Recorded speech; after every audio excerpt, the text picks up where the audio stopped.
자, 다음 박경리님의 불신시대는 작품이고, 우리가 방금 앞에서 봤던 손정섭의 잉여인간과 결이 비슷하다고 말하면 좀 슬프긴 한데, 사회 어떤 작품의 주안점으로 삼고 있는 게 좀 비슷한 작품이라는 거 알고 계셔야 되고요. 참고로 여러분들 박경리 하면 뭐 토지 같은 작품으로 유명한 거 너무나 잘 알고 있죠? 우리 문학작품사에서 빼놓을 수 없는 분이기도 하고 워낙 중요한 역할을 하시는 분이기도 하니까 그런 작품들은 하나하나 좀 꼼꼼하게 좀 챙겨주셨으면 좋겠다라고 생각해 주시고요. 자, 참고로 이 작품 같은 경우에는 아까 우리가 잉여인간 같은 경우에는 총 3명의 등장인물을 통해서 그지? 어떤 양상들을 살펴보는 거였다면 이 작품은 특정한 한 사람의 삶의 모습을 관찰함으로써 우리 사회에 팽배해 있는 이 뭐랄까 전후 한국 사회의 문제와 부조리 이런 것들을 정리하는 거라고 생각하면 좋겠습니다. 오케이. 자, 기본적으로 이 작품 같은 경우에는 이름 먼저 써볼까요? 주제부터. 여러분들 왜 황금만능주의, 배금주의, 물질만능주의 이런 말들은 많이 들어봤지, 그치? 자, 전후 사회에서 물질만능주의가 팽배하는 상황이었고, 참고로 이런 상황 속에서 모든 사람들은 대부분 이기적인 존재가 되어가고 자신의 돈을 얻기 위해서는 방법과 수단을 가리지 않는 나쁜 년놈들이 생기기 시작한 거야. 그 결과 사회 자체가 서로가 서로를 믿을 수 없는 무슨 사회? 불신의 사회가 만들어졌다. 이런 상황 자체를 비판적으로 바라보는 작품이라는 거 전체 조건부터 좀 걸어놓고 시작했으면 아이 실패. 좋겠고요. 키워드는 뭐다? 부조리다. 뭐 이런 것들을 잘 기억해 놓으셨으면 좋겠습니다. 부조리. 자, 일단은 이 작품도 전체 줄거리를 통해서 내용 양상을 한번 살펴보도록 합니다. 지금 보자. 페이지 55페이지로 따라와 주시고요. 전체 줄거리부터 먼저 보겠습니다.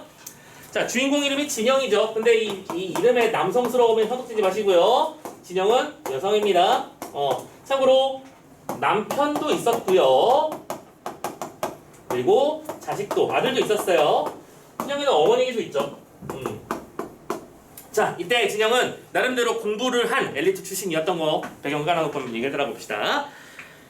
처음 시작이 이거야. 진영의 남편은 9월 28일 서울 수복 전야에 수복되는 전날 밤 죽었다. 전쟁이 끝나고 아들 문수도 9살이 된 초여름에 어느 날 죽는다. 그러니까 시작부터 다 죽고 시작한 거죠, 그죠?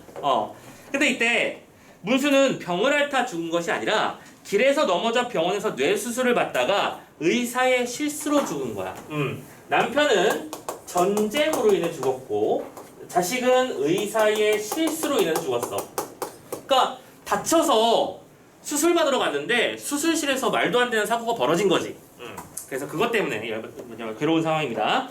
자, 아무튼 전영은 수술실 속의 아이 울음소리가 계속해서 들리는 것 같아 잠을 이루지 못하는 그런 상황을 제시하면서 작품이 시작하는데요. 자, 진영은 죽은 아이를 위해 먼 친척 아주머니의 소개로 성당을 갑니다. 자, 키워드들이 등장하기 시작해요. 진영은 지금 괴로운 삶을 살고 있어요. 그치? 남편도 잃었고 자식도 잃었어요. 삶에 희망이 없습니다. 그런 상황에서 우리가 일반적으로 기대는 건 뭐죠? 종교의 힘이죠. 오케이? 그래서 성당이 튀어나와요. 그럼 여기서 성당이 해줘야 될 역할은 원래 역할은 뭐거든? 사람들의 영혼을 위로하고 안식처가 되어주는 거 아니겠음? 그쵸? 그게 우리가 상식적으로 기대하는 바지. 근데 봐봐. 근데 신발을 도둑 맞을까봐 책보에 싸서 예배를 보는 신도들이 있고 아무런 경건함도 없이 냉정하게 성당 안에 앉아있는 자기 자신을 보며 성당을 나옵니다. 오케이? 그러니까 성당이라는 공간 자체가 안식과 휴식처가 될 수는 없었던 거야. 왜? 사람들이 하나하나가 겉으로는 성당이면 예수님이라고 표현해야 되나? 뭐가 맞는 거지? 혹시 성당 다니는 사람 있나? 좀 알려줘봐. 아무튼 그렇다고 치고 서로 믿는 대상이 다르다고 알고 있습니다. 자, 아무튼 그렇게 경건한 자세로 함께 어울리는 그런 공동체가 만들어지는 게 아니라 거기서조차 그냥 개인 대 개인의 관계로만 보이고 있다는 겁니다. 또 얼마 후 진영의 집에 찾아온 여승은 손자가 죽었다며 슬퍼하는 어머니에게 시주받은 쌀이 무거우니 팔아달라는 말만 하고 어머니는 여승이 있는 동네 절에 문수를 올리자고 한다 라고 되어있죠. 자, 이번엔 뭐가 나옵니까? 절이 나옵니다. 참고로 선생님 같은 경우에도 비슷하게 아버님을 절 쪽에 모셨는데 여기서 뭐 하는 거니? 그러니까 죽은 사람의 극락왕생을 기원하기 위해서 절에다가 위패를 모시고 절에 일정 정도의 시주를 해주는 조건으로 보통 이렇게 이루어지는 일들이 일반적으로 많습니다. 요즘엔 이게 약간 상업화되어 있긴 합니다만 그렇죠? 전문 직종 스님도 있어요. 그래서 이런 거 해주는 전문 직종. 자, 아무튼 그래서 절에 올라가기로 했죠. 자, 그런 상태에서 지금 여기까지 스톱. 진영은 병원에서 주사를 맞기 위해 의사가 성당을 다닌다는 Y병원에 다녔지만 주사 분량을 속이는 것을 첫 번째로 알았고, 그래서 다른 선택한 S병원이라는 데를 가는데 이 S병원은 의사가 아닌 동네 건달의 진료를 보는 것을 알고 주사 맞기를 포기합니다. 자, 세 번째, 병원에 가요. 봐봐, 지금 성당, 절, 병원 같은 요소들은 말 그대로 사람들을 보호하기 위한 장치들이야, 맞지? 근데 이런 모든 것들이 뭐로 가득 차 있는 거냐면 미리 쓰는 거야? 부조리로 가득 차 있는 거야. 제일 먼저 아파가지고, 참고로 이제 진영도 아프거든. 그래가지고 이제 뭐 의사 처방을 받고 이래야 되는데 제일 먼저 뭐라고 했었지? 어디 병원 먼저 갔더라? S병원이 먼저였나? 오케이. 자, Y병원으로 가요. 그 유명한 Y병원 떠올리지 마시고요. 다른 걸 수도 있어. 아무튼 이때 Y병원은 뭘 하냐면 주사량을 속여. 참고로 이때 병원은 성당 사람이라는 이유로 소개받았던 거야. 오케이? 그러니까 같은 종교를 가진 사람이면 믿어도 되지 않느냐라고 생각하면서 막 밀어붙이는데 정작 가보면 원래 한 병 분량을 줘야 되는데 3분의 1 분량씩만 주고 있었던 거야. 효과가 적겠지. 오케이? 지나치게 많이 투여하는 것도 문제지만 지나치게 적게 투여하는 것도 의미가 없습니다. 아무튼 주사량을 속이는 일을 발견해서 그대로 내가 눈으로 봐버렸거든. 그래가지고 이거 못 가겠네? 그럼 딴 병원 가봐야지 하면서 S병원으로 갔는데 문제는 S병원에 의사가 있었고 의사 면허를 가진 사람이 있을 거 아니야. 근데 진찰을 받으러 갔는데 첫 번째로 의사들은 약만 타러 온 사람들은 신경조차 안 써. 참고로 그 당시에는 지금 같은 의료 시스템이 아직 발전하기 전이었기 때문에 어쨌든 의사들도 돈을 벌어야 되니까 상담비 명목으로 많이 받아갔거든. 근데 상담 안 하고 약만 받아가면 의미가 없다고 생각해서 그런 사람들을 쓰레기 취급했어요. 그런 상태에서 심지어 이 의사는 내가 막 들어가는데 의사 가운 입은 사람이 막 튀어나와. 그리고 나서 그럼 저 자리는 도대체 누가 있는 거고 척 찾아봤더니 우리 옆집 사는 동네 건달 새끼가 거기 앉아가지고 페니실린, 아드레날린 뭐 이러면서 얘기하고 있는 거야. 자기가 뭘 하는지도 잘 모르고. 그래서 이쪽은 말 그대로 이걸 뭐라고 표현해야 될까요? 여기서 뭐라고 표현했었는 게 있었나? 이 건달이라고 건달이라는 단어는 좀 웃기긴 한데 부적격자. 지금 생각하면 말도 안 되는 일이죠. 오케이? 아마 그럼 그 건달은 그 뭐 의사의 뭐 친척이거나 그런 정도 될 것 같아요. 예상에는. 아무튼 그런 일들이 벌어지는 모습을 보면서 와, 세상에 믿을 게 단 하나도 없구나라고 생각하면서 결국엔 주사 맞는 걸 포기하는 거야. 됐죠? 지금 아마 나중에 지문 보시면 아시겠지만 심지어 그 병원의 간호사들조차 지금 일을 처음 해보는 사람인 것 같은 티가 나는 거야. 나도 알고 있는 상식적인 행동들을 여기서 하지 않는 거죠. 예를 들어 주사 약물을 투여할 때는 잘 흔들어서 섞어가지고 희석을 다 시킨 다음에 적당한 농도로 맞춰서 줘야 되는데 얘는 두 개를 섞어서 그냥 누우면 되는 줄 알고 그냥 가루를 탄 다음에 그냥 그대로 꽂아버리는 거야. 참고로 그럼 위험하죠. 정확히 지켜지는 어떤 월칙에 의해서 시행돼야 되는 의료 과목들이 그냥 막무가내로 진행되고 있는 거고, 참고로 그 막무가내로 해서 누구 죽은 거야? 자기 아들도 죽었던 거야. 알죠? 죽을 이유가 전혀 없는 수술이었다고. 근데 죽었어. 자, 백중날이 됐습니다. 백중은 이제 시사풍속 중에 하나죠. 진영은 아들을 문수를 천도하기 위해서 하늘로 인도한다는 뜻입니다.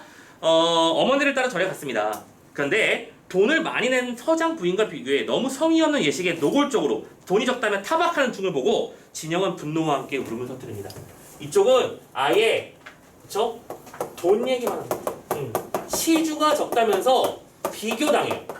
돈을 많이 내는 사람은 잘해주고 돈을 적게 내는 사람은 잘 안 해준단 말이야. 그게 어딨어. 자, 그러자 다음, 진영은 폐결핵과 함께 연속적으로 발병한 여러 가지 병으로 한여름 내내 앓았습니다. 그러나 진영은 그녀가 찾아간 H병원에서, 자, 또 새로운 병원이 나왔죠? 다 믿을 수 없으니까 H병원까지 갔어요.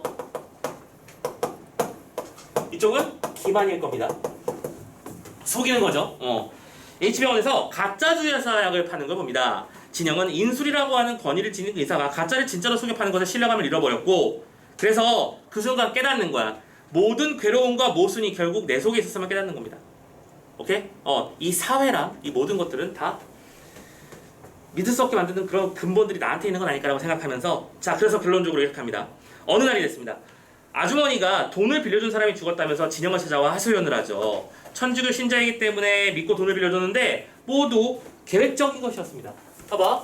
천주교 신당에서 사람들이 서로 믿음으로 하나 된다라고 얘기했지만 공동체 서로에 대한 믿음 이런 걸 얘기했지만 결론적으로 Y병원의 의사라든지 그치? 또 성당에 어떤 소속이 있다는 얘기로 갯돈을 빼돌리는 이런 사람들 걔가 뭔지는 알지? 참고로 옛날에는 목돈 만들기가 쉽지 않던 시대였습니다. 그리고 그렇다고 현재 같은 이자 체계 은행들의 시스템이 완벽되는 상태가 아니었죠. 그래서 어떻게 했었냐면 이런 식으로 하는 거야. 자 예를 들어 우리 지금 여기 한 15명 정도 있다고 치면 이 15명 선생님 포함해서 16명이 한 달에 10만 원씩 모아. 그럼 생각해봐. 내가 혼자 10만 원씩 모아도 1년 모아놓으면 120만 원밖에 안 되잖아. 그치? 그런데 16명 분이면 얼마야? 160만 원이고 160만 원에서 난 왜 이렇게 골 때리는 숫자를 했지? 곱하기 11을 하면 아주 큰 숫자가 나오겠지. 맞지? 그러면 이 큰 숫자가 나온 그 돈을 1년이 될 때마다 진짜 순서대로 돌려주기 시작하는 거야. 그래서 그 갯번호 1번, 2번, 3번이 되는 거야. 그러면 걔를 내는 입장에서는 나는 돈을 투자를 여러 차례 나눠서 했지만 결론적으로 목돈을 마련할 수 있다는 장점이 있죠. 오케이? 그래서 그 목돈을 돌아가면서 하면서 목돈을 첫 번째 타는 사람부터 순서대로 이제 뭐 파티에 열어가면서 이번 달에는 뭐 형준이가 받고 두 번째 달에는 성진이가 받고 이런 식으로 쭉쭉쭉 진행하는 겁니다. 근데 문제는 이 사이에 사기꾼이 숨어있을 수 있다는 거야. 자기 차례가 됐을 때 들고 튀는 거지. 그럼 뒷사람들은 바보 되는 거죠. 무슨 얘기인지 알겠나? 참고로 이런 문제가 있어서 최근에는 이 개 문화가 많이 사라졌습니다. 옛날에는 아무튼 이 개 문화가 굉장히 활성화돼 있었고 뭐 개 돈 안 모은 사람은 없었습니다. 대부분 개를 모았어요. 아무튼 근데 자기가 이 갯돈을 관리해주고 함께 파티 멤버로 움직여보자고 했던 그 사람이 퇴터트를 해버린 거야.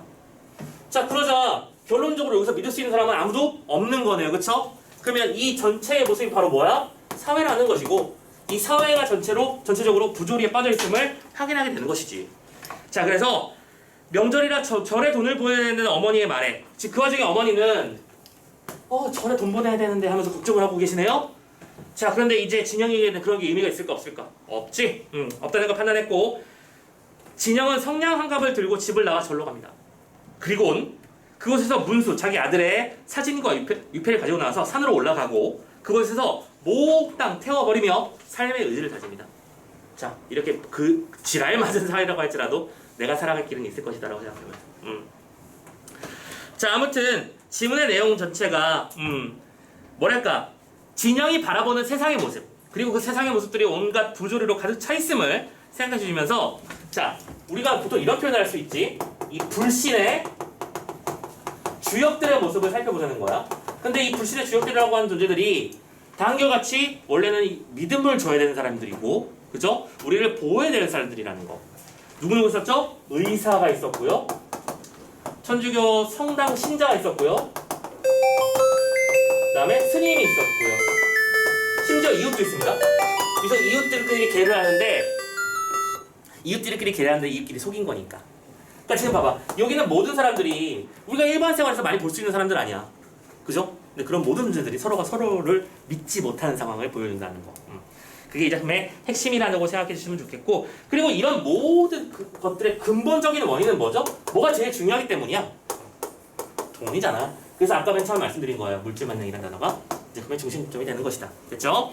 자, 작품의 스타일은 한 인물을 중심으로 그 주변에 펼쳐져 있는 관계도를 그리면 되는 작품이니까 상대적으로 앞작품보다 좀 할만하죠? 그걸 염두에 두시고 지문에 나와 있는 부분이 어떤 부분이었는지 한번 체크를 해보고 좀 중요한 장면을 몇 가지 좀 체크해 보도록 합시다. 특히 여러분들 51페이지 볼까요?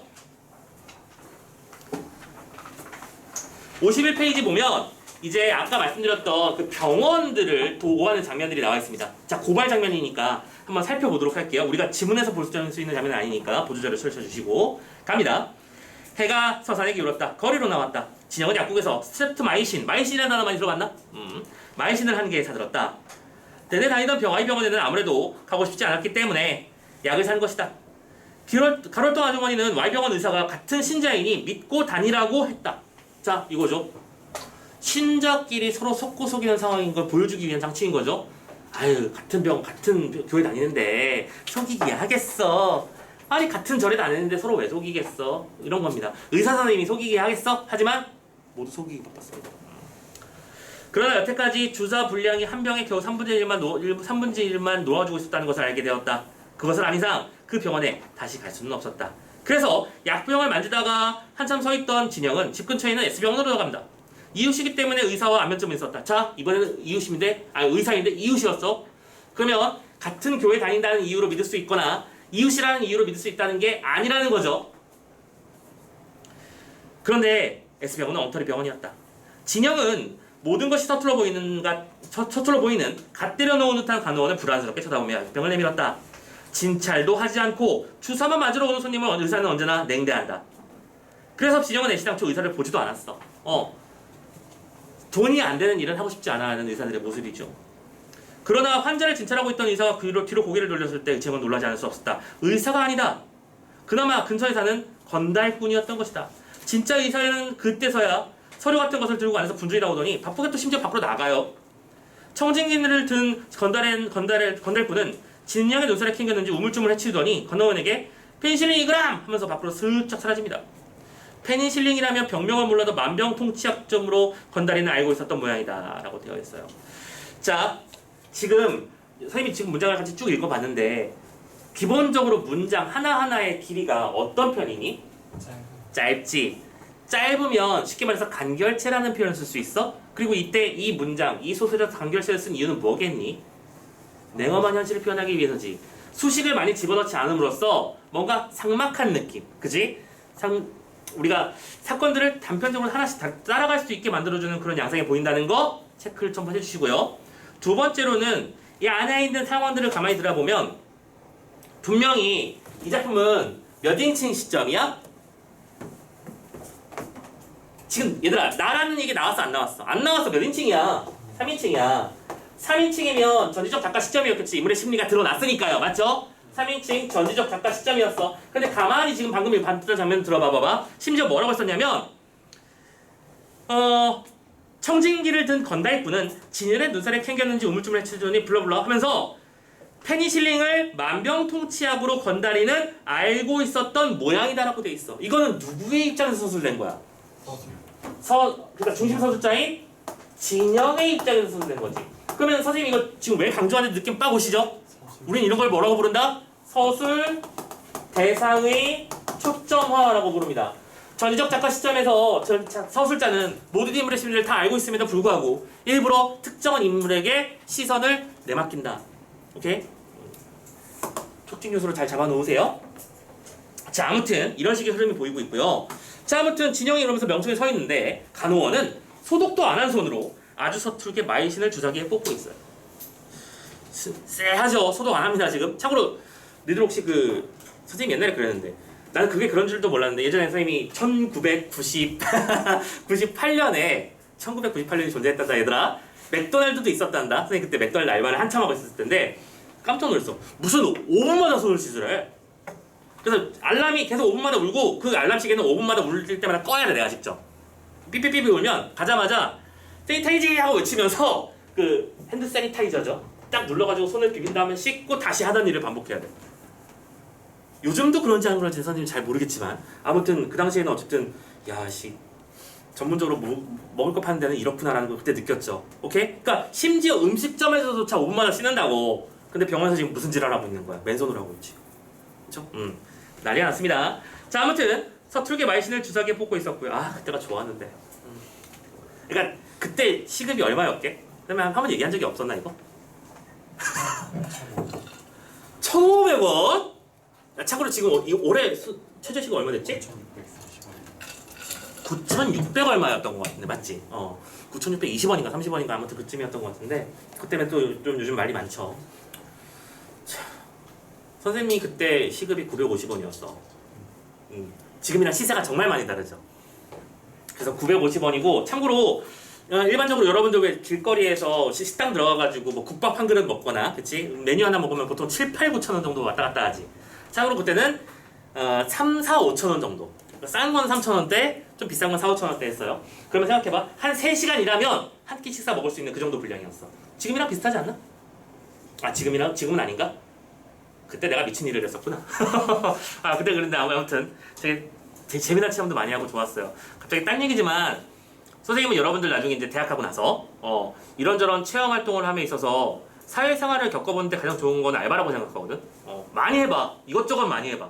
그렇다고 잘못된 일을 일당이 30만 원이야. 그 이상한 거야, 맞지? 100% 이상한 거잖아. 상식적인 데서 이런저런 사람을 대하는 일들을 많이 좀 겪어보시고 해야 새해를 보는 시선도 많이 넓어지고 좋을 것 같아요. 아무튼 무슨 자꾸 이 얘기가 샌다. 자, 다시 돌아가자. 마이신을 막 꽂고 있는 중이었습니다. 진영이 정신을 차렸을 때 주사기에 들어가고 있는 액체가 뿌옇게 보입니다. 약이 채 녹기도 전에 주사기에 그냥 뽑아버린 거야. 진영은 더 참지 못했지. 안 돼요. 녹기 전에 큰일 날라고 하면서 앙칼지게 소리치며 진영은 약병을 빼앗아 흔들어줍니다. 페니실린 맞으려고 기다리고 있던 낯빛이 노란 할머니가 주사기를 들고 원거주치하니 서 있는 간호원을 보고 불안스럽게 보고 있었다. 병원 문을 나섰다. 이미 밤이었다. 문장 되게 몸이 건조하게 의도적으로 쓴 거 보이죠? 오케이. 자, 부조리한 삶의 현실을 드러내기 위해서 화려한 수식들을 집어넣지 않고 짧고 간결하게 감명하게 보여줌으로써 그 냉혹한 현실을 드러내는데 일조하고 있는 것들 체크해달라고 말씀드렸습니다. 아무튼 이런 장면들이 있었고요. 지금 우리가 수능 특강에서 확인할 수 있는 장면은 이제 돈 빌리는 장면이었죠. 돈 빌린 걸 떼인 상황이었어. 이때 참고로 선생님은 이 장면을 좀 읽어드릴 텐데 이게 왜 그러는 거냐면 이 대화의 양상을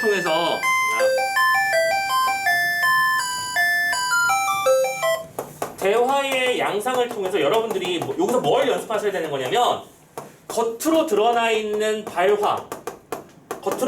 발화와 속에, 그러니까 우리는 이걸 표면이라고 부르고 이걸 이면이라고 부릅니다. 그죠?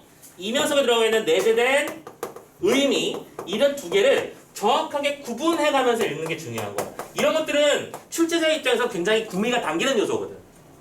오케이? 하나의 구절 안에 여러 가지 의미가 담겨 있다면 그런 것들은 출제자 입장에서는 아무튼 명확하게 드러나는 겉과 속의 대립이라든가 인물과 인물 간의 갈등이라든가 이런 요소를 내기 좋아하기 때문에 이런 부분 좀 체크해보자고 하는 차원에서 좀 읽어드릴 거예요. 오케이?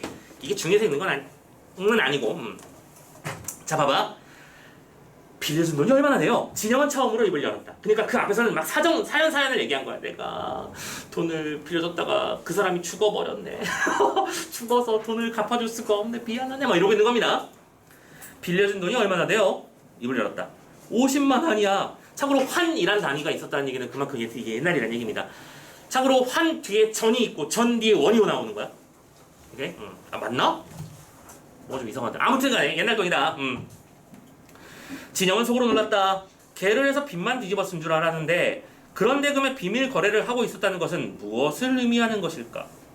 아니, 갯돈을 운영했으면 보통은 그거를 뭐 은행에 넣든 안전자산으로 관리를 하면서 다음 사람에게 줄 생각을 하는 게 정상적인 계모임의 양상이겠지. 근데 이 갯돈을 모은 사람이 그 갯돈을 뭘로 했던 거야? 딴 데 투자를 해버린 거야. 쉽게 말하자면. 오케이? 최저 안정 비율을 체크하지도 못하고. 자, 좀 자기가 은행도 아니고요. 그죠? 진영은 차갑게 아주머니를 쳐다본다. 자, 지금도 봐봐. 진영은 차갑게 아주머니를 쳐다본다라고 어미가 살짝 바뀌어 있는 거 보여? 그 앞에서는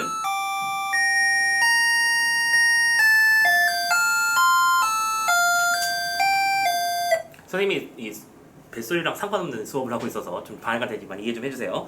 자, 아무튼 지금 일반적으로 여기도 볼까? 자, 잠깐만 위에 세 번째 줄에 보시면 아주머니를 쳐다본다. 그리고 그 다음 두 줄 내려가면 아주머니는 입을 다물어 버린다 라고 하면서 현재 벌어지고 있는 사건을 현재형 어미로 표현하고 있다는 거. 그럼 이것도 당연히 뭐야? 중요한 특징 중에 하나가 되는 거지. 이 특징을 캐치해 놓으셔야 된다는 얘기입니다. 알겠나요?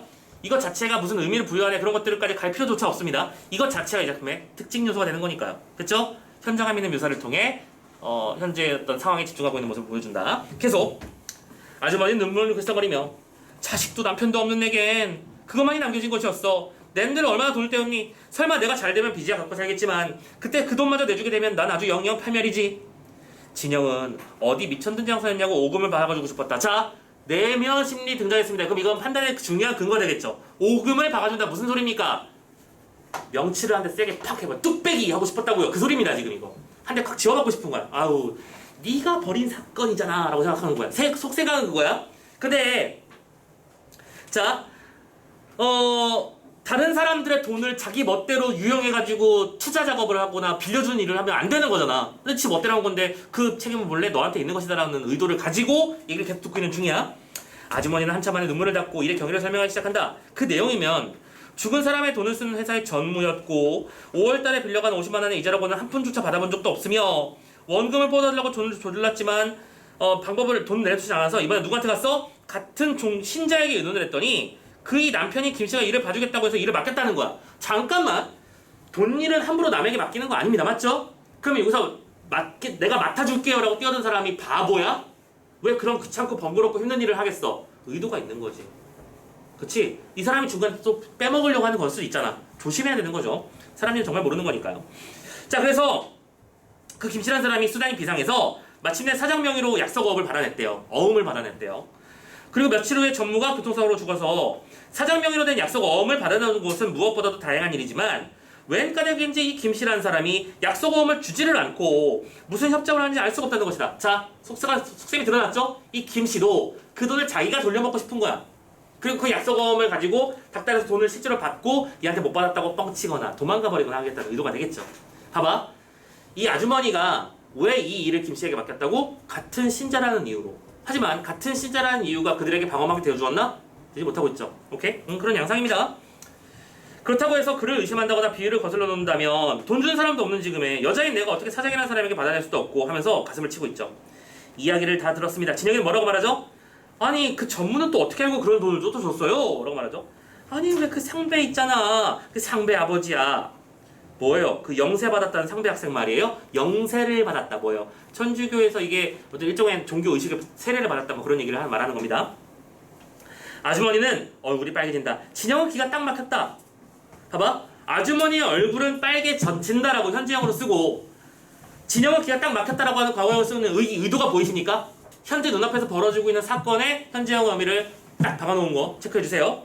그리고 보니 사업 때문에 상배 아버지가 서울로 오게 될 것이라고 했던 말이 생각났고 아우 산뜻하게 종교를 이용했군요 라고 말했습니다. 자 그러면 여기서 아니다 이거는 이용했다는 얘기는 내 판단에 얘들이 지금 사기치고 있는 거고 작업치고 있는 중이구나라는 걸 느꼈다는 얘기지. 맞나요?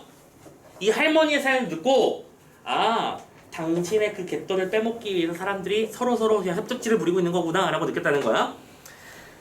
아주머니는 진영의 눈길이 부신 듯 눈을 내려간다. 이거 무슨 말입니까? 왜 진영의 말이 부시대요? 눈길이 밑에 써져 있죠. 진영이가 지금 그 잘난 성당 분들께서 뭐 하는 지랄이신가요? 라고 말하고 싶는 거잖아 지금. 오케이? 그래서 이런 말을 해. 글쎄 지금 생각하니까 모두가 계획적이었어. 영세가 받은 것만 해도 하면서 지금 종교를 굉장히 친실하게 믿는 사람이 있고 그 사람에게 종교를 통해서 접근하면 너무나 쉽게 돈을 가치할 수 있다는 사실을 알았던 주변 사람들이 작업을 쳤다라는 걸 눈치챈 거잖아 이제. 근데 중요한 건 거기에 대해서 뭐라고 말해? 아유 신용보증보단 종교보다 더 실한 게 있어요. 자 신용을 보증하는 차원에서는 종교보다 실한 게 있냐고. 실하다는 얘기는 믿을 만하다는 얘기지. 믿을 신자는 아니지만 아무튼 신용보증인 종교가 최고다라고 말했어요. 이게 겉으로 드러난 바람으로는 종교는 믿을 만한 것입니다라는 의도겠지만 이게 아니 말이겠지만 속에 내재된 의미는 뭔데? 아이고 그렇게 그치 같은 신도들 믿으시더니 꼴 좋게 대언하면서 지금 이거 뭐 하는 거야? 비아냥거리는 거잖아. 그치? 자 발화의 겉모습과 속의 의도가 다른 모습 됐지? 이런 장면들을 이 작품에서는 종종 찾을 수 있다는 거. 그래서 그런 거 장면들을 좀 주의 깊게 봐두셔야 된다는 거. 이런 거 보시면 되는 겁니다. 오케이? 자 아주머니는 비꼬는 진영의 말에 풀이 죽었고 진영은 풀이 죽는 아주머니로부터 눈을 돌렸습니다. 영세를 받았으니까 하면서 믿고 돈을 준 아주머니나 심자기 때문에 일을 맡긴 이 아주머니 단순하다고밖에 말할 수 없어. 그런 생각을 하면서 진영은 다시 아주머니를 쳐다보고 그의 약점을 추궁할 마음은 이 사라지고 없었어. 자 그런데 이때 진영이는 나쁜 여자라는 거야. 아니야. 지금 참고로 이때 아주머니도 진영의 신세와 비슷하죠. 아까 뭐라고 했어? 남편 잃고 자식 잃고 내가 가진 건 돈뿐이다라고 말했어. 그리고 그 돈으로 욕심을 부렸던 거야. 그치? 자 그러다가 그 돈을 잃게 상황이 되자 여기저기 도움을 청하고 있었던 거고 그 도움의 손길을 나에게도 내밀어 왔던 거지. 왜? 나도 같은 성당에 다녔으니까요. 됐죠? 자 그런 상태에서 진영은 뭘 해? 일반적으로는 에이 알게 뭐야 하고서 신경 써도 안 써도 되지만 뭐예요? 약점을 추궁할 게 아니라 추궁할 마음이 사라지고 그렇지? 이렇게 제안을 제시해주죠. 그 어음을 일단 아주머니가 가지고 계셔야 시작이 됩니다. 오케이? 어음 내놔라부터 시작하는 얘기죠. 어음을 찾아간다고 일을 안 봐주면 어떡해. 아이 벌써 그렇게 된다는 얘기는 다른 야심이 있다는 뜻이 아니에요. 무조건 받아내야 되는 거죠. 근데 저도 같이 가겠다라고 말하면서 자 아주머니를 안심시켰고 이때 아주머니는 이런저런 얘기를 한다고 돼 있어. 그러면서 자 끝에서 하나 둘 셋 넷 다섯 여섯 번째 줄 가보자.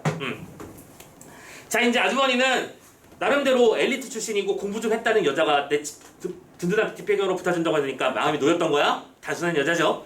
그래서 얘기를 시작하다가 아유 너야 공부 많이 했으니까 취직 못할 거 없잖아. 나는 장사를 해야 되는데 돈벌이로는 걔가 제일이야. 힘도 안 들고. 자 지금 마음이 풀리니까 돈을 버는 게 제일 중요하고 돈을 어떻게 힘을 안 들이고 하는 게 중요하다. 그때 대표적인 예로 개모임을 들고 있지. 참고로 그러면 개모임이라고 하는 건 남의 돈을 갈취해서 내 마음대로 유용하다는 개념으로 생각하고 있는 거야. 맞나요? 원래 걔는 공동자금입니다. 근데 그 공동자금을 함부로 굴리면 된다 안 된다? 안 된다. 그러니까 지금 봐봐. 이 아주머니도 굉장히 뭐랄까 바보 같을 정도로 순진무구한 사람이야. 그치? 근데 그 순진함은 바보 같은 순진함은 오히려 주변 사람들한테 이용당하고 있을지언정 중요한 건 그 아주머니조차 뭐가 제일 중요하다? 돈이 제일 중요하다고 얘기하는 중이야. 오케이? 그러면서 쭉 내려가면서 나중에 심지어 이제 밥 먹고 편해져가지고 이빨로 성냥개비로 이쑤시면서 하는 얘기가 뭐예요? 아무튼 돈을 마지막 줄 돈을 벌어야 돼. 돈이 제일이야. 세상이 그런 거야. 그렇지? 이 세상은 돈이 제일이다. 돈으로 돌아가는 것이다 라고 주장을 하고 있습니다. 그럼 이 아주머니의 모습을 통해서 이 작품의 서술자 혹은 작가가 말하고 싶었던 바가 뭐겠냐라고 판단한다면 서로가 서로를 믿을 수 없는 불신사회의 팽배의 근간에는 뭐가 담겨있다? 이 돈에 대한 악의다툼이 숨어있는 것이다. 그래서 아무리 순박한 사람이라도 여기에 물들 수밖에 없다 이런 얘기를 좀 고발하고 싶었던 거 아닐까라고 생각할 수 있겠죠. 되셨나요? 자, 그런 거 좀 체크해보자는 차원에서 한번 읽어봤고 지금 그 밖에 나머지 장면들도 한 번쯤 챙겨주셨으면 좋겠습니다. 문장의 길이가 길 편도 아니고요. 뭐 읽기가 괴로운 지문도 아니니까 탁탁탁탁 잘 체크해 주시고요. 참고로 요 얘기는 좀 해보고 넘어가자. 그 54페이지 제일 아래쪽 보면 작품에 대한 비판적 이해라는 말이 나와 있을 거예요. 요거는 이 작품을 그러니까 이 작품은 그러면 과연 훌륭한 얘기만 했을까라고 하는 차원에서 작품을 비판적으로 이해해보자라는 그런 차원인데 봐봐 밑에 작품의 한계성 있지. 이 작품은 불신 시대에 불신이 팽배해 있는 우리 한국의 전후사회를 고발하는 작품이었습니다. 맞죠? 의의가 있는 작품이고 훌륭한 작품 맞아요. 하지만 동시에 우리가 이 작품을 통해서 좀 생각해봐야 될 게 또 있다. 첫 번째, 진영이라는 인물 개인의 체험과 의식에만 초점을 맞춘다. 무슨 소리예요? 아까도 말씀드렸지만 서술 대상에 초점을 이룸으로써 진영의 시민을 잘 들여다보았고 진영의 입장을 잘 이해를 했어. 그리고 진영의 입장을 통해서 주변 사람들의 모습을 관찰한 것도 좋았지. 하지만 이 얘기는 단순히 진영의 얘기가 아니라는 거야. 오케이? 이 진영이라는 인물은 과연 그럼 우리 전후사회를 대표하는 인물이 맞느냐라는 차원이 되는 것이죠. 무슨 말인지 이해되셨나요? 오케이? 두 번째, 진영의 다짐은 결국 개인적 차원에서 자기 설득일 뿐이지 사회적 공감대 형성은 이루지 못해. 여러분들 아까 그 작품 전체 줄거리 얘기할 때 성냥으로 불태우면서 살아갈 것을 다짐한다고 끝냈다고 했었잖아. 그럼 이게 우리 모두가 아무리 불신이 가득하더라도 삶에 대한 의지는 가져야지 라고 하면서 막 이해가 되느냐고. 아닐 수 있다는 얘기죠. 그거는 그 진영이라고 하는 개인의 초점을 맞췄지만 그 개인을 서술의 대상의 초점화 대상으로 찾은 건 사실이지만 그 대상이 지나치게 개인화되어 있다는 거. 이 작품의 단점으로는 좀 생각해볼 만한 가치가 있다는 거. 오케이, 생각해봅시다. 자, 선생님이 이 부분을 지적했다고 해서 그럼 이 작품이 뭐 좋고 나쁘다 그런 얘기를 하는 게 아닙니다. 어떤 작품이든 이렇게 볼 수 있는 측면과 이렇게 볼 수 있는 측면이 있는 거야. 당장 이런 식의 얘기를 많이 하는 작품이 김유정님의 작품이죠. 김유정, 봄봄이라든가, 그죠? 다들 기억나시죠? 무슨 내용인지? 김유정의 작품은 분명히 일제강점기를 배경으로 한 작품입니다. 하지만 그 작품의 내용을 들여다보면 일제강점기의 피폐한 삶에 대한 얘기는 단 한마디도 안 나오죠. 그래서 우리는 그런 작품을 이렇게 비판하기도 하잖아. 시대의식의 부재. 시대의식이 존재하지 않는다. 그러니까 모든 작품들이 완벽할 수도 없는 거고 이 작품들이 가지고 있는 좋은 장점, 긍정적인 점, 우리가 인지해야 되는 점, 배워야 되는 점들이 있지만 동시에 부족한 면도 있을 수 있다는 걸 인지하고 계셔야 된다. 그걸 좀 생각해 주셨으면 좋겠습니다. 되셨나요? 자, 오케이. 자, 여기까지 했고요. 그 다음에 이제 정과정이라는 작품하고 시조 이런 것들이 남아있는데 잠깐만 정과정은 바로 이어서 갈까? 긴 작품이 아니긴 한데 우리가 몇 가지 좀 체크할 게 있어서 잠깐만 갈게.